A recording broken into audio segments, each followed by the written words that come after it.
কেরালার অ্যালিপ্পি natural beauty আর man-made টেকনোলজির মিশ্রণ।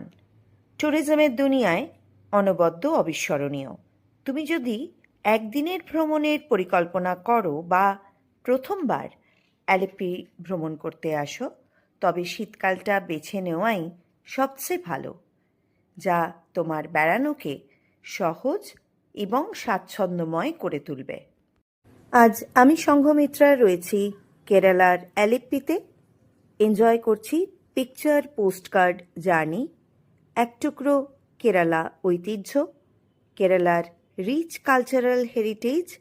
হাউস বোটে ভ্রমণ করছি আর দেখছি অসংখ্য হাউসবোট একের পর এক পাশ কাটিয়ে চলে যাচ্ছে আমাদের পরিকল্পনা ছিল শান্ত ব্যাকওয়াটারে নির্মল বিশ্রাম, একেবারে সিরিন পিসফুল পরিবেশে অত্যাশ্চর্য বিলাসিতা। গতকাল থেকে আমরা আছি হাউসবোটে। অ্যালিপ্পি তার নিজস্ব পদ্ধতিতে আমাদের স্বাগত জানিয়েছে। উপলব্ধি করেছি বিলাসবহুল হাউসবোটে থাকার অভিজ্ঞতা।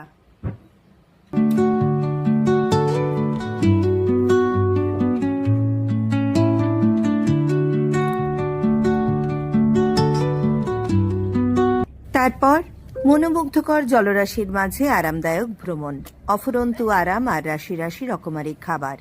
লাঞ্চ ডিনার একের পর এক আসতে থাকবে। তুমি এনজয় করবে কেরালা কুইজিন মনের আনন্দে। Good morning from Alleppey. ঠিক 7:30 আর আমাদের হাউসবোট ছেড়ে দিল। অনেকগুলো হাউসবোট পাশ দিয়ে যাতায়াত করছে।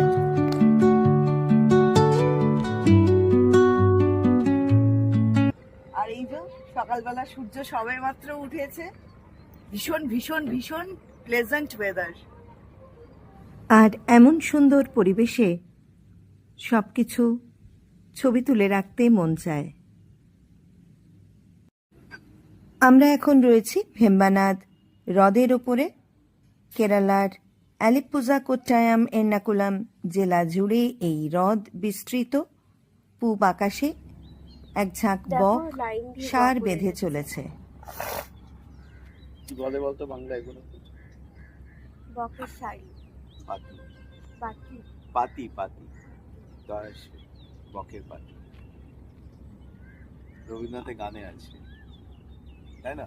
একদম ঠিক। প্রকৃতিকে কাছ থেকে উপভোগ করতে হলে, হাউসবোটে বসে পাখির গান শুনতে হলে আসতেই হবে অ্যালিপ্পি।